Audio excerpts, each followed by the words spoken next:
السلام علیکم، انوکھی سٹوریز کے تمام سننے والوں کو میں تہہ دل سے خوش آمدید کہتا ہوں۔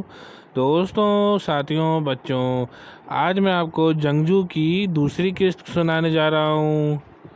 ایک بھتیجا اقتدار کے خاطر اپنے سگے چچا کو موت کے گھاٹ اتار کر مستند حکومت کو سنبھال لیا کرتا تھا، لہٰذا اس بدترین مثال نے انگریزوں کے حوصلے اور بڑھا دیے اور انہوں نے بھی بیٹے کے ہاتھوں باپ کو، بھائی کے ہاتھوں بھائی کو اور بھتیجے کے ہاتھوں چچا کو قتل کروا کر حکومتیں حاصل کیں۔ قاتل کو یا غدار کو پہلے تو انگریزوں نے لالچ دیا کہ وہ ساری ریاست ان کے حوالے کر دے۔ ان معاملات میں میر جعفر اور میر صادق کی مثالوں سے تاریخ بھری پڑی ہے کہ کام لینے کے بعد انگریزوں نے کسی کو گولیوں کی جگہ توپوں کے دہانے پر باندھ کر پاش پاش کر دیا اور کسی کے منہ میں سونا چاندی پگھلا کر ڈال دیا اور کسی کو ہمیشہ ہمیشہ کے لیے زندان میں بند کر دیا۔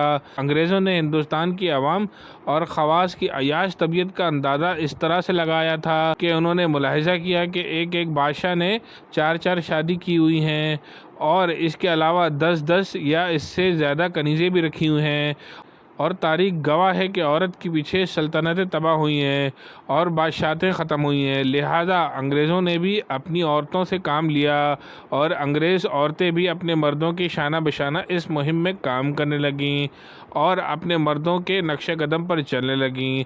انہوں نے برابری کا ساتھ دیا ہندوستان کی مغلیہ حکومت کا تختہ پلٹنے میں۔ اس طرح انگریزوں نے ہر ریاست اور ہر صوبے پر اپنا تسلط جما لیا، راجاؤں کو قتل کر دیا، بادشاہوں کو نظر بند کر دیا اور غداروں سے کام لے کر انہیں عبرتناک سزا دی۔ اس کے باوجود ہند کے انسان نہ سمجھے اور نہ سنبھلے، لہٰذا انگریزوں کے خلاف کئی بہادر اور جرئی مسلمان بادشاہ نبر آزما ہوئے اور انہوں نے مرتے دم تک ان کی نہ صرف مخالفت کی بلکہ ان سے نجات پانے اور ہندوستان کو ان کی غلامی سے آزاد کرانے کی بھرپور کوششیں بھی کیں، اور اسی کار خیر کو کرتے ہوئے اپنی جان کا نذرانے بھی دیے، جن میں ٹیپو سلطان، علی حیدر وغیرہ کے نام قابل ذکر ہیں۔ ان لوگوں نے مرتے دم تک انگریزوں کے خلاف جنگ لڑی اور آزادی کی کوشش کی، مگر ہائے نصیب دشمنان اپنوں کی غداری اور دولت کی لالچ اور اقتدار کی بھوک اور عیاشی کے سبب نقصانات اٹھانے پڑے، یہاں تک کہ حق کے لیے لڑتے ہوئے شہید ہو گئے۔ مگر حیرت کی بات یہ تھی کہ ان غداروں کو بھی کچھ نہ مل سکا۔ انگریزوں نے انہیں اور آئندہ لوگوں کو نصیحت کرنے کے لیے ایک جملہ ضرور کہا: جو شخص اپنی قوم سے وفا نہ کر سکا وہ بھلا غیر قوم سے وفا کیسے کرے گا؟ اس قدر بے عزتی پر بھی ہندوستان والوں کی آنکھیں نہ کھلیں اور غفلت کی نیند سے بیدار بھی نہ ہو سکے۔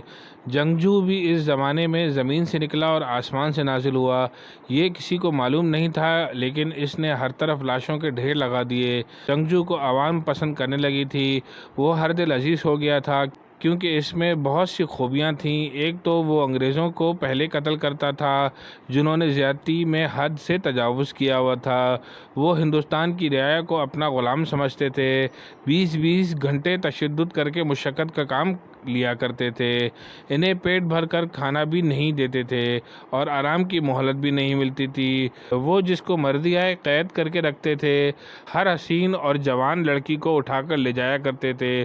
یوں انگریزوں کے ہاتھوں کسی بھی شخص کی عزت و آبرو، مال و دولت اور کاروبار محفوظ نہیں تھا۔ اس نے انگریزوں کو نشانہ بنانا شروع کیا جو ظلم کے نام سے مشہور ہو گئے تھے۔ انگریزوں کے پاس ہر قسم کا جدید تر اسلحہ موجود تھا، وہ ہندوستان میں بندوق اور گولیاں لے کر آئے تھے، توپ انگریزوں نے متعارف کرائی، مگر جنگجو کے پاس فقط تلوار اور ڈھال کے علاوہ اور کچھ نہیں تھا۔ کبھی کبھی وہ بھالے کا استعمال بھی کر لیا کرتا تھا۔ ہفتے کا دن تھا، ایک وائس رائے اپنی فوج کے ساتھ کہیں جا رہا تھا۔ وائس رائے بگھی میں سوار تھا اور اس کے ساتھ ارد گرد گھوڑوں پر محافظ سوار چل رہے تھے۔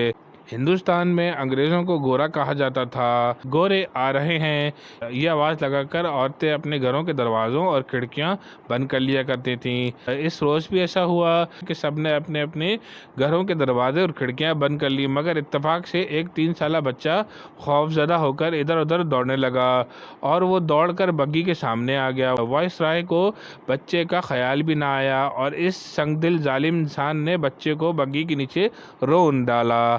ننھی سی جان اس وقت نکل گئی اور اس کا مردہ جسم سڑک پر پڑا رہ گیا۔ دوستوں یہ تھی جنگجو کی دوسری قسط۔ اگر آپ کو یہ قسط اچھی لگے تو اس کو لائک کیجئے، شیئر کیجئے اور میرے چینل انوکھی سٹوریز 786 کو سبسکرائب کیجئے۔ جزاک اللہ۔ السلام علیکم۔